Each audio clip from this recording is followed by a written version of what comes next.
네, 이제 예수님을 만난 교회가 사랑한 이야기를 쓰고 있는 신약 성경의 내용을, 기록이라든지 역사를 통해서 함께 좀 살펴가면서 우리 신약 성경 내용도 정리를 좀 해가 보도록 하겠습니다. 어, 예수님과 교회가 드디어 만나서 교회를 이룬 이야기가요, 가장 먼저 사도행전 2장에 있습니다. 사도행전 2장에 있는 교회가 예수님의 첫 교회가 되죠. 예루살렘 교회라 그러기도 합니다. 예루살렘 교회는 특징이 우리는 보통 오순절날 3천 명 회개한 걸 이야기하지 않습니까? 그래서 3천 명 회개한 것 때문에요, 많은 목사님들이 시험에 듭니다. 사실은 베드로는 한 번 설교해서 몇 명이나 회개해 버렸다. 나는 뭐냐 도대체. 아무리 설교해도 한 사람도 회개 안 하고 나 때문에 우리 교회 성도가 떨어지고 이거 뭐냐. 그래가지고 시험 많이 듭니다. 솔직히 어렵습니다. 근데 여기 마, 사도행전에 나온 2장에 나오는 베드로의 설교는 그건 유대인들이 그만큼 준비된 겁니다. 그때까지. 그리고 하나 더 있습니다. 이 당시에 사도행전 2장에 그 회개한 사람들은요, 예수님의 십자가 달리시고 부활한 사건을 실제 소문으로 들은 사람들입니다. 자, 예수님이 십자가에 달리시고 부활하시고 난 다음에 50일째 되는 사건이 뭡니까? 그게 오순절입니다. 자, 유대인들은요, 자기가 살고 있는 곳에서요, 1년에 자기 평생에 한 번은 성전에 와야 한다고 생각합니다. 자, 유대인들의 구원관을 조금 이해하시면 좋아요. 유대인들은요, 내 평 살아있는 동안 누구를 만나야 구원받는 거다. 하나님을 만나야 구원받는 거란 겁니다. 그러면 내 삶의 자리에서 하나님 만날 수 있습니까? 아니면 하나님이 지정하신 장소에서만 하나님을 만날 수 있습니까? 유대인들 생각은 그렇습니다. 그 지정한 장소가 어디예요? 예루살렘 성전입니다. 그러면 투르키에 살고 있는 사람은 어떻게 돼요? 거기서는 하나님 못 만납니다. 자기 평생에 꼭 한 번 어디 와야 됩니까?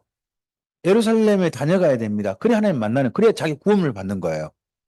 어? 그러니까 유진이 자매가 주일마다 우리 참빛교를 오는 거예요. 비아동에 와야 구원이 있다니까. 이런 식으로 생각을 했다고. 그런 식으로 생각을 해가지고요, 자기 평생에 한 번은 꼭 와야 되겠다가 해가지고 이번 예수님이 십자가에 달리실 때도요, 많은 유대인들이 지역지역에서 온 거예요. 여기 사도행전 2장을 보면요, 14개 지역이 넘는 사람들이 온 거예요. 그 지역 사람들 예루살렘에 와가지고요, 6월절 전에 왔어요. 온 김에 6월절부터 한 50일 지나면 뭐예요? 오순절. 오순절이란 말이에요. 맥주 감사절이에요. 맥주 감사절까지 지내고 나는 내 고향을, 내가 사는 곳 돌아간다. 이런 생각을 가지는 거예요. 그럼 그 사이에 예루살렘은 어떻게 될까요? 이 디아스포라 유대인이라고 하는데, 이들이 사는 그 기간 동안 예루살렘은 돈이 잔뜩 뿌려지는 거예요. 이 디아스포라 유대인들이. 관광객들이 와가지고 한 50일 이상 머물면서 돈을 써주는 거예요. 써주는 거예요. 그래서 예루살렘이 그때 풍요로워져요. 그런 기간에. 그러니까 예루살렘은 정말 이런 그 절기 때만 되면 축제 기간인 거죠. 아닌 게 아니라. 자, 그런 기간이 먼저 6월절에 있었어요. 근데 6월절 때, 이번 6월절 때 큰 사건을 봤어요. 골고다 언덕에 세 명의 유대인이 죽었어요. 세 명의 유대인이 죽었는데 그때 낮에 갑자기 하늘이 어두워져 버리고 한 3시간이나 어두워진 사건이 있었어요. 그러면 소문이 났어요. 그때 이 십자가에 달린 사람 중에 누가 있다? 젊은 선지자 그 예수라는 사람이 있다더라. 그가 죽을 때 갑자기 하늘이 그렇게 되고, 그가 한 말이 참 묘하다더라. 아버지, 내 영혼을 아버지 손에 의탁하나이다. 저들의 죄를 용서하여 주시옵소서. 막 이런 말을 그 십자가상 했단다. 그리고 아니 그 총독이 총독이 그 머리에다가 죄표를 써놨는데 유대인의 왕 예수라고 써놨다네. 누가 죽은 거야? 이런 소문이 있었어요. 더더구나 좀 이따 보니까요, 그 예수가 부활했다네. 이 소문이 나는 거예요. 그러니까 한쪽에서 말하는 거예요. 아니요, 그 제자들이 시체를 훔쳐가 버렸디야. 그래가지고 양쪽 뭐가 진실이 맞아? 훔쳐간 게 맞아? 부활한 게 맞아? 하는 사람들이 지난 한 50일간 있었어요. 50일간 있다가 드디어 오순절날을 만난 거예요. 오순절날 드디어 이번에 뭐냐 그러면요. 이 절기 지키고 자기 디아스포라에 있는 자기가 보낼 살던 거 돌아가는 거예요. 그러면 진짜 마음을 딱 갖추고 애를 갖춰가지고 성들이 다 오는 거예요. 오는 그때 갑자기요. 그 지역적인 유대인들을 붙잡고요. 웬 사람들이 예수님은 부활하셨습니다. 하는 이야기를 하는데 그 사람들 이야기가 자기 지역 말로 들리는 거예요. 아니, 제가 박홍렬 우리 집사님께, 성도님께 말씀드리는데 캐나디언 말로 들려버리면 집사님이 저한테 그러겠죠. 언제 영어를 그렇게 배웠어요? 그런 말 하겠잖아요. 전 영어를 못해요. 전 영어 진짜 못합니다. 그런 식으로 들리는 거예요. 그러니까 소동이 일어났죠. 예루살렘 안에서. 이거 뭔 일이냐? 뭔 일이냐? 그랬을 때 한 사람이 나서가지고 모든 사람 조용히 하게 하고 말을 하는데 자기 지역 말로 들리는 거죠. 그 사람이 베드로였습니다. 이때 모든 사람이 놀랐습니다. 다 베드로의 말이 갈릴리 사람이고 옷차림 보니까 갈릴리 사람인데 자기 지역 말로 들리니까 얼마나 놀랐겠어요. 그런 가운데서 또 50일 전에 그 소문이 자자했던 그 사람 있잖아요. 예수라는 사람이 실제 부활했고 사실은 자기들이 그토록 기다리고 기다리던 누구였다? 메시아였다 하는 이야기가 선포되는 겁니다. 얼마나 놀랐겠습니까, 유대인들이. 그래서요, 본토배기들은 별로 이거 들은 척도 안 했고요. 디아스포라 유대인들만 가슴을 쳤습니다. 우리가 어찌 알고 우리가 어찌 알고. 그래가지고 그런 사람들이 회개한 사건이 3천 명인 겁니다. 우리 이렇게 준비된 사람이 송도로 옵니까? 아니면 생뚱이들이 옵니까? 그러니까 생뚱이들이 오는 그 교회에 목사님 보고 베드로처럼 왜 3천 명 회개 못 시키냐고 말하면 성도들이 나쁜 겁니다. 그죠? 그런 기대하는 게 아니에요. 그리고 목사님도 너무 자격지심 가질 필요 없다고 저는 생각합니다. 예. 그건 특별한 사건인 겁니다. 그런 사건을 통해서 예루살렘 교회가 형성된 겁니다. 형성됐는데 예루살렘 교회는요 특이한 거예요. 조금 특이하게 형성됐습니다. 이 예루살렘 교회가 이어서 어느 교회로 이어집니까? 안디옥 교회로 이어집니다. 안디옥 교회는 특징이 뭐냐? 예루살렘 교회는요 유대인만입니다. 안디옥 교회는요 유대인 더하기 이방인입니다. 그리고 그 다음부터는요 이방인들에게 전도하기 시작합니다. 유대인에게서 이방인으로. 자, 우리 사도행전 1장 8절을 좀 볼까요? 다들 아시는 말씀이죠. 하지만 좀 찾아보겠습니다. 1장 8절 말씀 함께 해주시겠습니까? 오직 성령이 너희에게 마시면 너희가 권능을 받고 예루살렘과 온 유대와 사마리아와 땅 끝까지 이르러 내 증인이 되리라 하시니라. 자, 출발이 어디로 출발해요? 예루살렘. 그 다음이요. 온 유대. 그 다음 땅 끝이 어디예요 그러면? 해남 땅 끝. 그런 지리 개념이 아니에요. 이건 민족 개념으로 이해하시는 거예요. 자, 예루살렘에 출발하고 유대까지는요, 순수 유대인들이에요. 근데 유대인과 이방인의 피가 섞인 지역이 어디예요? 사마리아예요. 그럼 땅끝은 뭐예요? 순수 이방인이에요. 순수 이방인. 그럼 땅끝이 어디예요? 우리 교회에서요. 우리 교회에서 멋진 해석이 나왔어요. 이방인은 어디 사냐? 했더니요. 이방에 산대요. 이방인 성도는 그럼 어디를 가야 돼요? 이방에 사신 분 있잖아요. 네. 그분이 선교 대상이래요. 네. 집사람은 평생 제가 선교 대상일 거예요, 아마. 선교 대상이 이방에 있다는 거예요. 그러니까 한 걸음 더 나갔어요. 그럼 이방에 있는 사람 전도하면 어떻게 할까? 저방에 있는 사람 하면 된대요. 이방인 선교가 그래요. 그리고 저방에 있는 사람 다 끝나면요. 옆집 하면 된대요. 우리는 자꾸 딴 나라가 생각하는데 우리가 이방인이래요. 우리가 이방인. 땅끝 전도는 우리 하면 된다. 하는 이야기를 했는데 맞는 이야기입니다. 사실은 맞는 이야기인 거죠. 이제 그런 전도가 유대인으로부터 이방인으로 전도해 가는 그렇게 이방인까지 사랑의 대상을 넓혀가는 이야기가 여기 교회의 사랑 이야기입니다.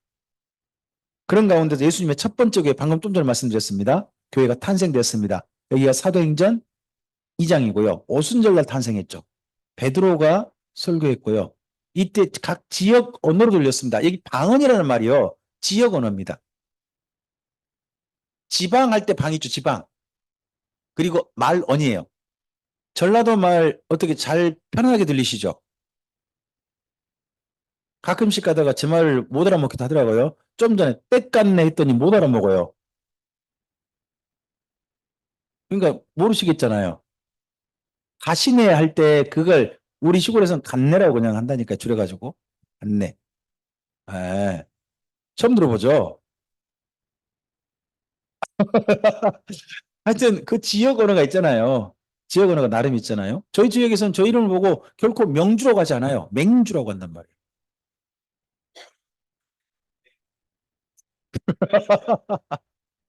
예수님께서 저를 어떻게 부르실지 저도 궁금하게 합니다. 명주야 부를지 맹주야 부를지 저도 궁금하긴 합니다만은 하여튼 저희 지역 언어가 있어요. 저희 지역 언어가 있어가지고 좀 저희 지역만의 또 표현이 있지 않습니까? 그게 지방 언어, 방언입니다. 그런 것이지 기도할 때 나오는 거 우리가 못 알아먹는 말 있지 않습니까? 원래 그게 사도행전 2장의 방언은 전혀 아닙니다. 그런데 여러분 혹시 교회에서 오순절 방언이라는 이야기 들어보셨습니까? 아, 그러면 오순절 교회라는 이야기 들어보셨습니까? 순복음 교회를 오순절 교회라 그러죠. 순복음 오순절 교회라 그러잖아요. 자기들은 자기들 그 교단의 중심이 어디를 중심한다? 오순절에 중심한다는 거 아닙니까? 오순절에 뭐에 중심한다? 방언에 중심한다. 이렇게 이야기한 겁니다. 그러니까 우리들이 못 알아먹는 신비한 언어, 방언 이렇게 생각한 겁니다. 그러나 그건 사도행전 2장의 방언이 전혀 아닙니다. 도리어 그렇게 말하는 것은 고린도 전서 12장에서 14장 사이에 나오는 방언이 도리어 지금 현대교회의 사람들이 생각하는 방언과 유사합니다. 또 같은 것도 아니에요. 유사해요. 자, 이렇게 교회가 탄생했습니다. 그 교회가 어디를 중심으로 모입니까? 성전을 중심으로 모입니다. 이 성전이 교회 겁니까? 유대교 겁니까? 잘 생각하셔야 됩니다. 성전에 모이길 힘썼다 그러니까 이 성전을 갖다가 자꾸 예배당으로 생각하시는 분들 의외로 많습니다. 아닙니다. 예. 여기 유대교 성전입니다. 쉽게 말하면 이렇게 요즘 하면 이럴까요? 이슬람 소원에 조금 임대해가지고요. 교회가 주일마다 예배 초소를 쓴다는 거 비슷한 개념입니다.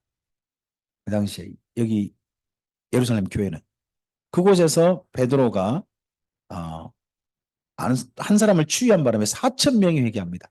자, 성전 입구에 굉장히 많은 사람들이 모일 수 있는 공간이 있고요. 연못이 하나 있어요. 그 연못 이름이 뭐죠? 성전 입구에 있는 큰 연못 이름 베데스다입니다. 요한복음에 등장하죠. 베데스다 연못. 그 베데스다 연못의 특징이 뭐라고요? 한 번씩 천사가 가지고 물을 휙 줬는다는 거죠. 줬을 때 얼른 뭐 해야 돼요? 몇 번으로? 1등 해야 되는, 1등을 해야 되는 거죠. 2등은 치료 못 받아요. 1등만 들어가면 치료받는다는 전설이 있는 곳이잖아요. 그곳에 수많은 병자들이 와 있어요. 어떤 병자들이 와 있을까요? 이미 사람들이 다 포기한 사람들. 병 낫길 포기한 사람 있잖아요. 아, 괜찮아요. 맛있게 먹으세요. 괜찮아, 괜찮아. 네네. 나도 먹을 거 있어요. 염려 마세요. 염려 마시고. 아, 그, 그곳에 이미 다 사람 다 포기하고 가족도 포기한 사람이 거기 와 있어요. 혹시나 누구의 은총을 받도록 신의 은총. 이 사람이 있을까 싶어서 온 사람들이 모인 거예요. 얼마나 모여 있었을까요? 쉽게 말하면 요즘 말하면 호스피스 병동인 거예요. 그곳이 몇 명 정도 모여 있었을까요? 예, 엄청 모여 있었대요. 여기 사도행전을 보면 적어도 그날 모인 사람이 몇 명 이상은 된 것 같아요. 4천 명이 회개했다고 하잖아요. 그럼 몇 명 이상이에요? 4천 명 다 왔을까요? 4천 명 이상 있었을까요? 그랬겠죠. 4천 명 있을 리가 없어요. 더 있었겠지. 그중에 4천 명만 교회로 식구로 유입된 거예요. 그리고 예루살렘 교회가 그다음 한 일이 뭐예요? 점심 식사 제공이에요. 점심 식사 제공. 점심 한 끼니 먹여도요. 수많은 사람들이 교회를 찾아왔어요. 특별히 점심 식사 한 끼니에 하루의 모든 고민이 해결되던 사람들이 누굴까요? 그들이 과부예요. 예루살렘의 과부들. 지금의 과부하고는 그때 과부는 달라요. 그 과부들은 실제 남편이 없으면 생계를 유지할 방법이 남편이 남겨놓은 유산이 없으면 또 자식이 없으면 유지할 방법이 없었어요. 그러면 그 여인들이 할 수 있는 게 뭐예요? 구걸하거나 몸을 파는 거였대요. 그런데요, 예루살렘 교회가 그 여인들을 위해서 뭐를 제공해요? 식사 제공해요. 그 당시 과부들은 밥을 하루에 몇 끼니 먹었을까요? 그래서 과부의 두 랩돈 기억나시죠? 두 랩돈이 비용이 우리나라 돈 얼마나 될까요? 한 끼값 밥값이에요. 근데 그걸 생활비 전부라 그러죠. 그러면 그 과부도 식사 하루에 몇 번 했다는 거예요? 한 번 드셨다는 이야기예요. 그렇게 보태가요. 그렇게 가난한 사람들이. 근데 그 사람들한테 교회가 점심 식사를 제공하면요. 구걸할 필요도 없고 진짜 누구한테 손 내밀지 않아도 살 수 있고 하는 얼마나 감사한 선물이에요. 그죠? 이 감사의 선물을 교회가 준비를 해가지고 하는 거예요. 누가 앞장섰어요? 사도들이. 맨 처음에 사도들이 앞장서가지고 일을 한 거예요. 비용은 누가 됐을까요? 죄송합니다만 예루살렘 교회는 돈이 없습니다. 성도들이 다 디아스포라 유대인들이잖아요. 그리고 얼마 전에 환자 가족 들어왔죠. 돈이 있으면은 거기 베데스 연못에 두겠습니까? 병원에 데려다 놓겠습니까? 병원에 가지. 거기 데려올 리 없잖아요. 다 원분들이 어떤 분이에요? 그 누가 돈을 내놓냐 그러면요. 예루살렘 토백이들. 그 가운데서 그럼 교회 멤버가 된 사람들, 가령 마간의 집이나 바나바 같은 사람들 있잖아요. 그리고 이분들은 참 선한 일을 하려다가 그냥 죽어버렸는데 아나니아와 삽비라라고 아시죠? 그런 분들이 돈을 내놔가지고 이런 일이 이루어지는 거예요. 그러니까 예루살렘 교회 그 토백이들이 돈 내놔가지고요. 건물을 짓거나 한건 게 아니고요. 그 돈 다 어디 썼어요? 예, 먹는 데 다 썼어요. 먹는데 한 끼니 먹고 하는데 다 썼어요. 건물 짓거나 할 틈이 없는 거죠. 제가요, 우리 참빛교회 맨 처음에 왔을 때요, 우리 유진이 자매는 태어나지도 않았어요. 음, 그랬지. 우리, 가희 자매는 태어났겠지만 우리 교회 성도가 아니었죠. 아니었죠? 그때 맨 처음에 우리 교회 교우 1200만 원 빚졌단 말이에요. 예? 근데 1200만 원 빚졌는데 거기에 대한 이자가 40만 원 했다니까, 한 달에. 왜? IMF 첫 해였거든요. 새마을 금고에 빌리는데 돈을 빌리니까 그렇게 돈을 냈어야 됐어요. 1200만 한 달 이자가. 그러면 송도관 그때 우리 엄마가 유진이 자매 엄마가 우리 교회 대학교 다녔어. 응? 정현선 장로님이 그 당시 40대 집사님이셨어요.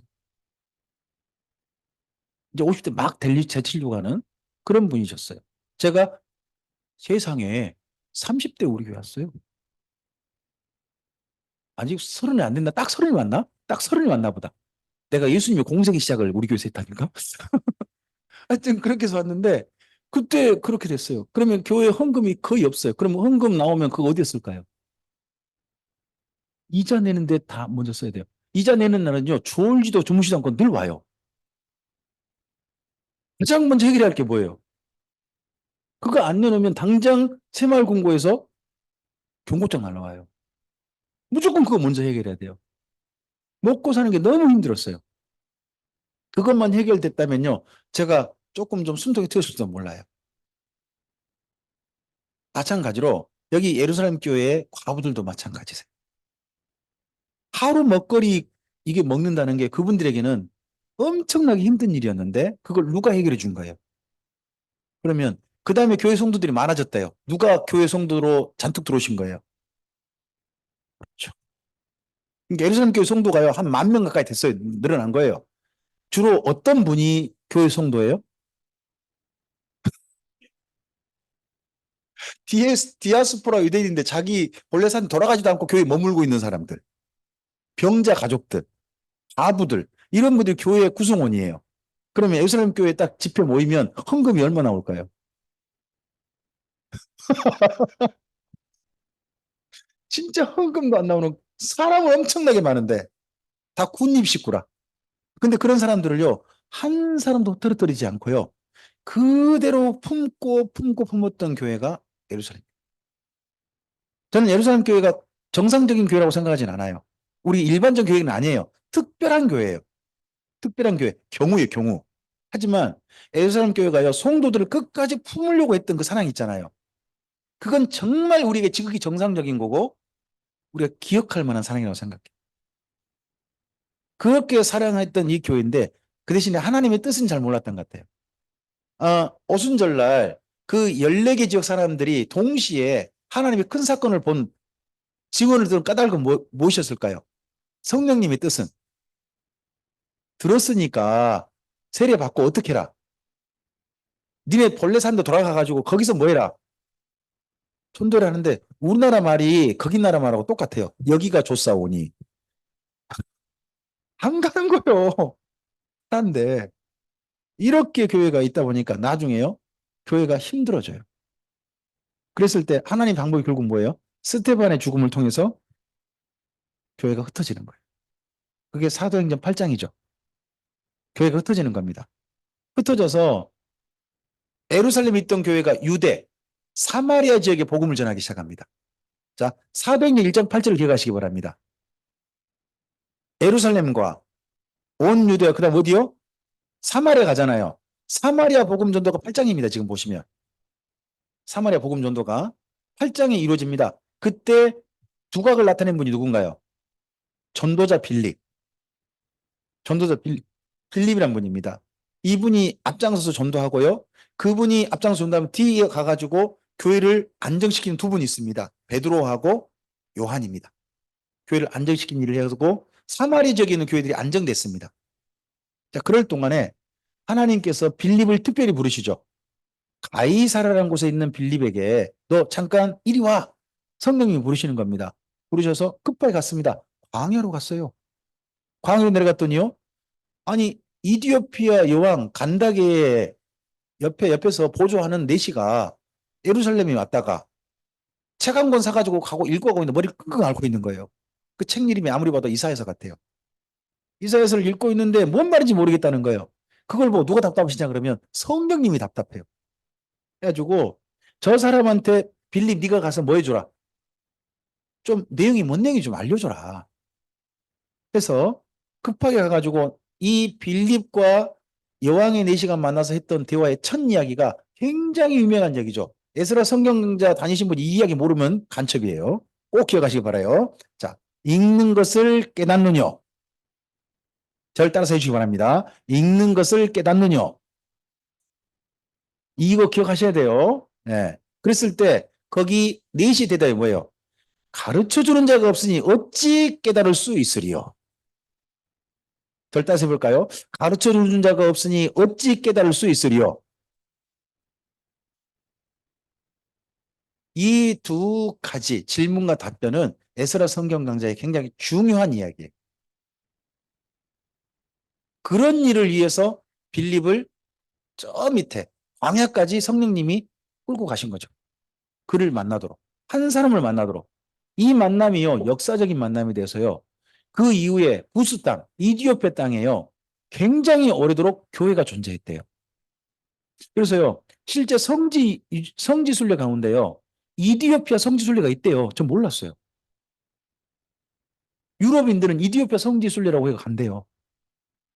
우리는 안 가요. 왜 우리나라 안 갈까요? 첫째는 아프리카잖아요. 두 번째는 공산주의국가 되고 있어요. 그래도 가기 싫은가 봐요. 그래서 거긴 뭐, 거기 뭔 성지요? 이러는 거죠. 어? 근데 거기 교회 유적지가 있어요.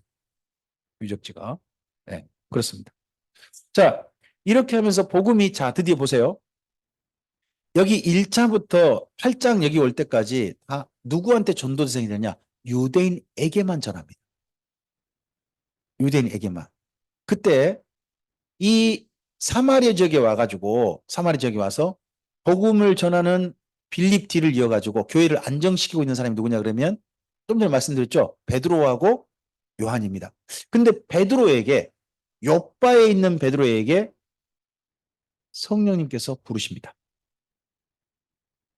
그리고 가이사라에 있는 유대인 아닙니다. 고넬료라고 하는 로마 사람입니다. 백부장. 백부장에 또 천사가 나타납니다. 나타나가지고 이 둘을 만날 수 있도록 돕습니다.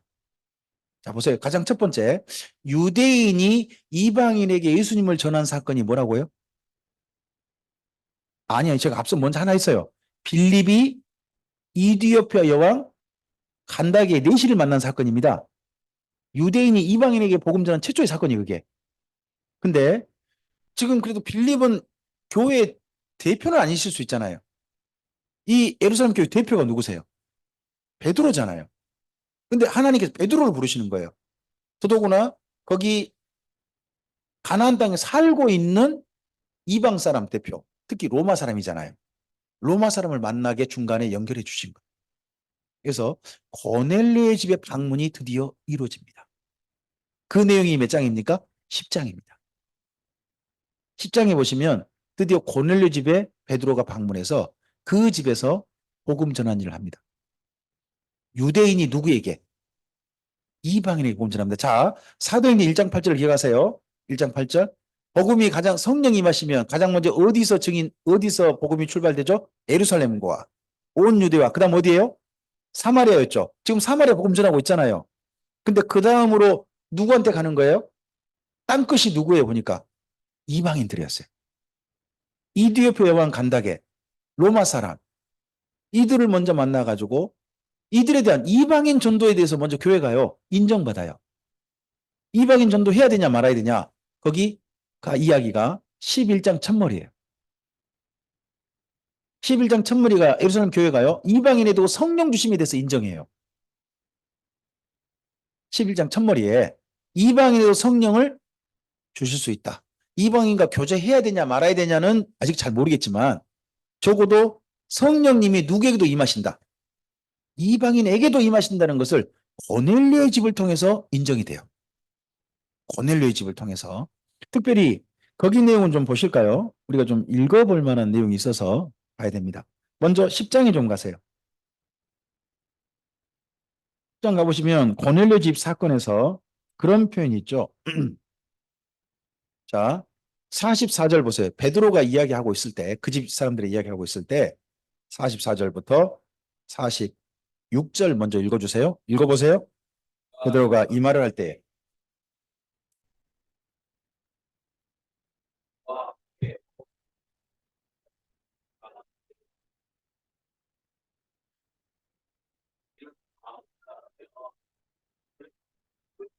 자, 여기 46절에 방언을 말하며 있잖아요. 이게 사도행전 2장 표현과 똑같아요. 또 이게 사도행전 2장과 똑같은 방언이라는 것을 11장에서 일단 이야기를 해요. 근데 베드로만 본 게 아니라 누구도 봤어요? 거기 지금 사람들 일부러 이렇게 표현해놨죠. 45절에 할례 받은 신자라고 표현해놨잖아요. 이방인은 할례를 안 받잖아요. 그럼 할례 받은 신자면 어디 사람이에요? 유대인이란 이야기예요. 유대인들이 베드로 혼자 본 게 아니라 이들도 봤어요. 더더구나 옛날 이거 어디 사건하고 똑같다. 오순절 사도행전 2장 사건 있잖아요. 그거 똑같네? 이거 뭔 일이요? 했다는 거죠. 그러니까 베드로가 그 다음 한 게 뭐예요? 베드로 한 건 더 나가죠. 47절에. 이 이방인들에게 뭐를 베풀어라? 세례를 베풀어라. 마치 꼭 사도행전 2장에서 유대인들한테 세례를 베풀었던 것처럼 이 이방인들에게 뭘 베풀어라? 세례를 베풀어라는 거예요. 이 소문이 어디에 퍼졌을까요? 예루살렘 퍼졌지. 예루살렘 교회가요. 담임 목사가 이런 행동을 했을 때 좋아했을까요? 싫어했을까요? 11장을 읽어보면요. 싫어한 거예요. 2절 봐보세요. 2절에 베드로가 이렇게 했다는 이야기를 듣고 예루살렘 교회 성도들이 베드로를 뭐 했대요? 비난했다고 하잖아요. 당신이 못할 행동을 했구만. 어떻게 그런 일을 할 수 있어? 이렇게 지금 하는 거예요. 그랬을 때 베드로가 자기에 대한 이야기를 쭉 할 때 이 표현을 잘 보세요.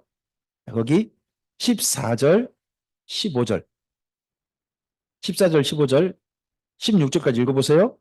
그가 너와 내 온 집의 구원을 받을 말씀을 내게 이르리라 함을 보았다 하거늘 내가 말을 시작할 때에 성령이 그들에게 임하시기를 어떻게? 처음 우리에게 하신 것과 같이 한지라. 자, 우리에게 하셨다. 처음 우리가 이게 어디 사건이에요? 사도행전 2장. 2장상 똑같더라. 똑같더라. 더더구나 이걸 누구만 봤다. 거기 12절 봐보세요. 12절. 자기가 본 장면을 누구도 봤다. 여기 6명. 그러니까 예루살렘에 베드로가 이방인들을 만나고 세를 줘버렸다. 이런 말을 누가 소문을 퍼뜨린 거예요? 6명이 소문을 퍼뜨린 거예요. 그러니까 6명 때문에 베드로가 비난을 받았단 말이에요.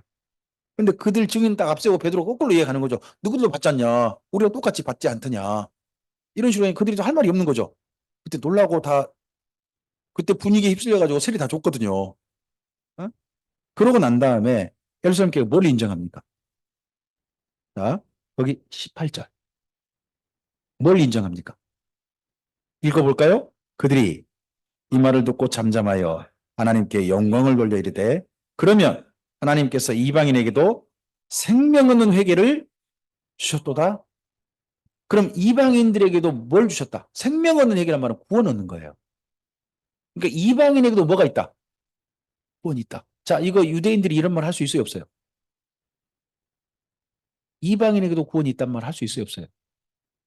말도 안 되는 거예요. 이방인들은 다 뭐다? 말하는 짐승이다. 이 땅에 살다가 마지막에는 어디 간다? 지옥 간다. 그러니까 이방인들은 뭐에 불과하다? 지옥에 뗄감이다. 이게 그 유대인들의 인식이거든요. 근데 그런 인식을 바꿀 수 있는 놀라운 사건이었던 거예요. 이게. 그러면서요. 그러다 보니까 그 다음에 당연히 이게 인정되고 난 다음에 이방인에 대한 전도문이 정확히 열려 이제. 교회로서는 열립니다. 그 다음 보세요. 19절 보세요. 19절부터 20절. 21절까지 읽어볼까요? 읽겠습니다. 그때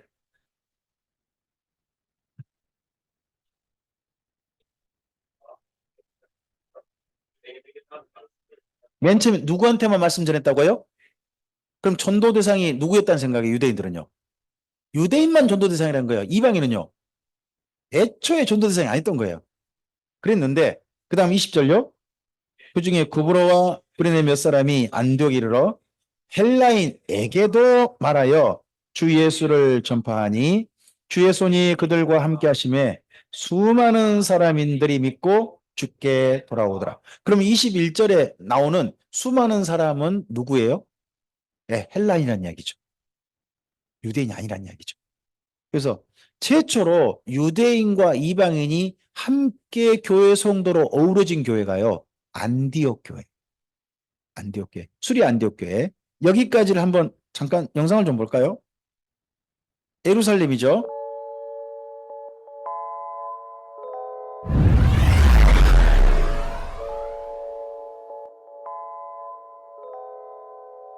여기가 현재 이슬람 소원이 있는데 오마르 소원인데죠, 여기가.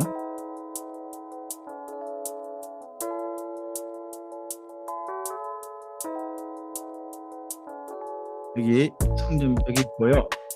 여기 있고 이게 기드론 골짜기라고 합니다.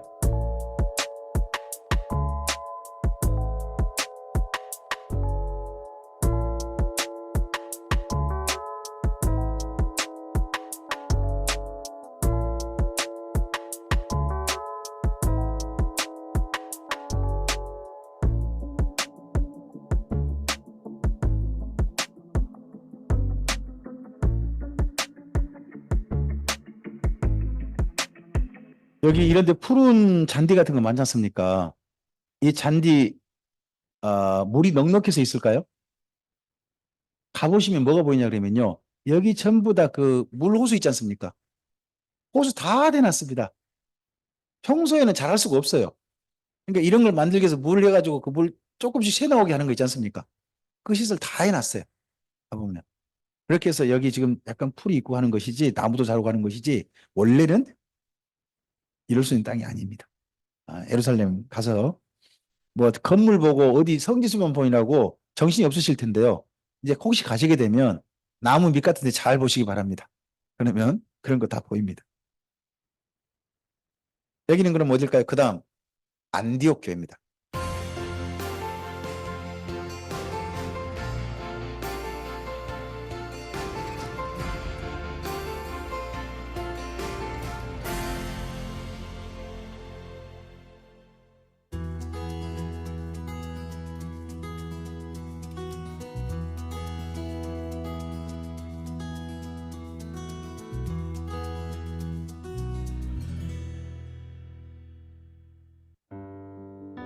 튀르키예의 터키의 남부 엔타키아, 도시 안타키아는 엔타키아 이렇게 제자들이 부릅니다. 그리스도인이라고 처음 불렸고 바울을 선교사로 파송해 세계 선교를 시작한 안디옥 교회가 있는 성경의 수리아 이 안디옥입니다. 비슷한 여기에가 예배당 유적이 있습니다. BC 300년에 알렉산더 대왕의 후계자인 셀레우코스가 세운 도시이며 로마 시대 수리아의 수도로 로마 제국 3대 도시 중 하나였습니다. 바울 시대의 유적으로는 실피우스 산 중턱에 세워진 동굴 교회가 있고 바울을 파송한 안디옥 교회를 베드로가 이어서 목회한 것을 기념하는 장소로 유대인과 이방인이 한 장소에서 예배드렸던 최초의 교회입니다. 잠깐만요. 안디옥에서 베드로가 목회한 적이 있습니까? 없습니까?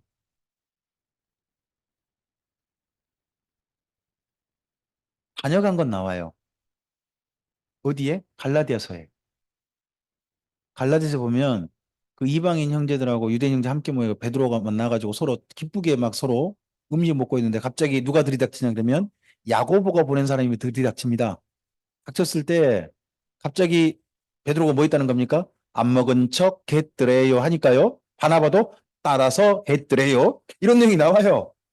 그러니까 베드로가 저 바울이 베드로더러 야 당신이 제자 맞아? 이렇게 했다는 거 아니에요. 마치 꼭 제가 노 목사님 보고 목사님 맞아요? 이런 도저히 상상도 못할 행동을 그때 바울이 좀 했었다 하는 내용이 여기 이 내용이 나와요. 그때 바울이 베드로가 여기 안디옥 교회를 목회를 했다? 글쎄 모르겠어요. 성도들을 지도하고 하는 건 약간 했을 수 있다고 생각하는데 정식 담임 목사였다는 건 저는 잘 모르겠어요. 하여튼 조금 다녀가면 담임 목사래 하여튼 그냥. 예. 이런 베드로가요. 여러분 한번 조금 한 걸음만 더 가볼까요? 베드로가요. 고린도 교회를 다녀간 적이 있을까요? 없을까요? 고린도 교회. 모르죠. 그런데 고린도에 가면요. 고린도 교회에 베드로를 뭐라고 했는지 아십니까? 2대 목회자. 1대 목회자는 누구시죠? 바울. 고린도 바울이 개척한 거 맞거든요. 그리고 다녀갔다는 거예요. 왜냐 그러면 거기 고린도 전서에 보면 고린도교 무슨 파가 있다고? 개바파가 있다는 거예요. 그러니까 누가 다녀갔다. 그러거나 말거나 하여튼 그런 소리를 막 한 데가 있어요. 그리고 또 베드로는 로마 교회 가가지고요. 목회한 적이 있을까요? 없을까요? 하여튼 모르죠. 근데 로마 교회는 기어이 로마의 교황 누구라고요? 휴이 그렇게 말하는 거죠. 네. 자, 여기는 한번 나중에 가보시기 바라고요. 여기가 수리의 안디옥, 엔타키아가 지진이 났죠. 원래 이랬던 도시가 이렇게 돼버렸어요.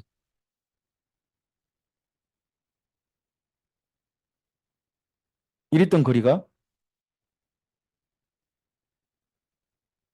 이번 일본 지금 그렇게 됐잖아요. 이때 엄청나게 많은 큰 지역이 지금 그 지진이 그때 막 그냥 됐잖아요. 우리 지역이 아니니까 우리 그냥 넘어갔는데 이거 어마어마한 지진이었습니다. 정말.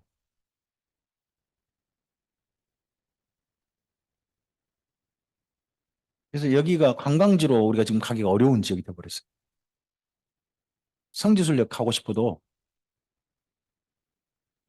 이슬람 성원도 이렇게 바싹 무너져 버렸죠.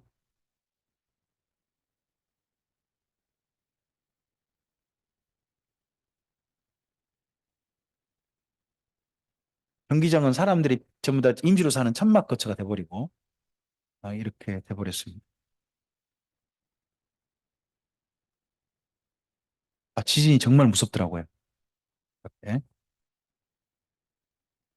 네. 자, 이 정도 보죠.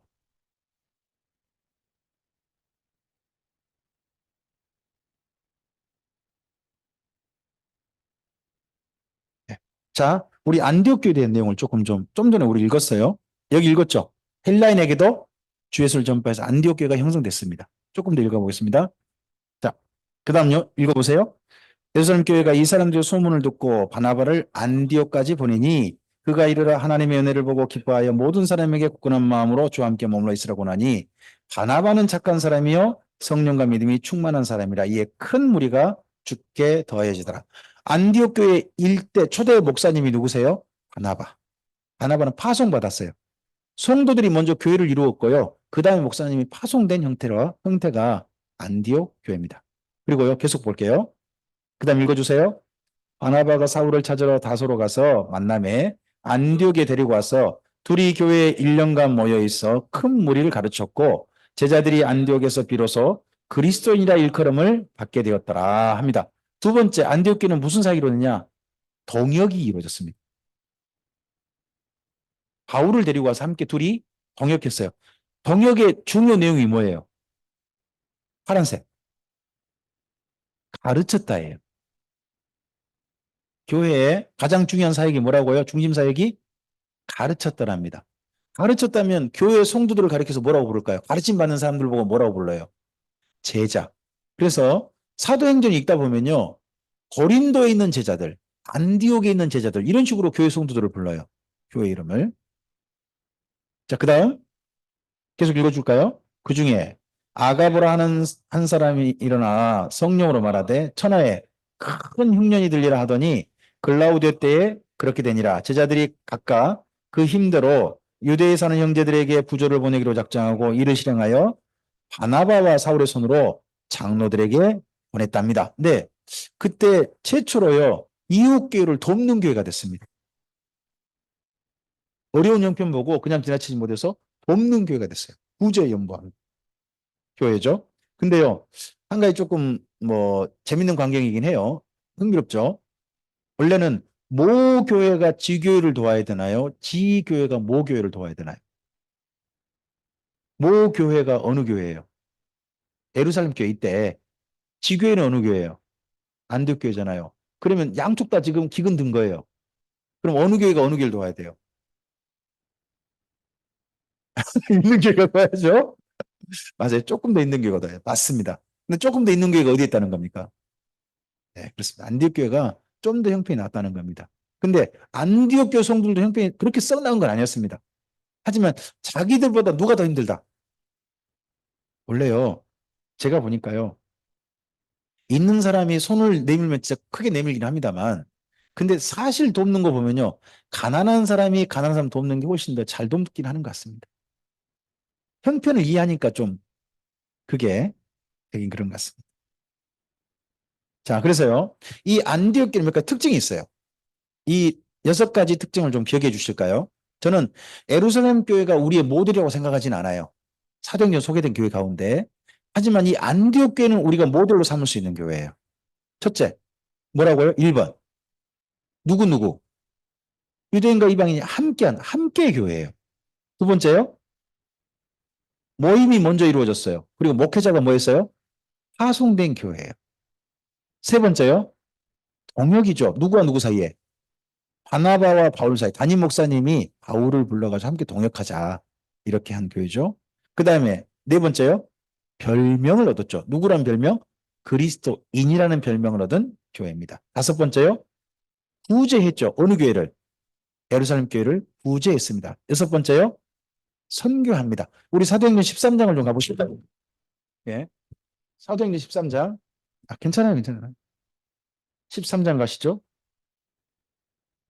1절부터 네, 3절까지 읽어보겠습니다. 읽어보죠. 안디옥 교회를 선지자들과 교사들이 있으니 곧 바나바와 니게르라 하는 시므온과 구레네 사람 루기오와 분봉왕 헤롯의 젖동생 마나임과 및 사울이라 주를 섬겨 금식할 때에 성령이 이르시되 내가 불러 시키는 일을 위하여 바나바와 사울을 따로 세우라 하시니 이에 금식하며 기도하고 두 사람에게 안수하여 보내니라. 자, 교회가요 성령님의 지시를 받아서 순종하여서 선교사를 보낸 최초의 사건은요, 예, 예루살렘 교회 있지 않습니다. 안디옥 교회가 처음으로 있습니다. 예루살렘 교회는 사실 하나님께서 다 세계 각지로 파송하고 싶으셨던 것 같습니다. 근데 언제야 갑니까? 스테반이 순교하고 나서야 흩어지지 않습니까? 그러니까 억지 선교 비슷한 겁니다. 거기는 어쩔 수 없이 간 거예요. 그런데 여기 안디옥 교회는요, 정식으로 명령을 받아서 순종해서 간 최초의 교회입니다. 그래서 미시오 데이, 하나님의 선교는 시작은 어떻게 보면 안디옥 교회가 정통성이 있습니다. 안디옥 교회가. 네. 이 6가지 특징은 기억해 주시기 바랍니다.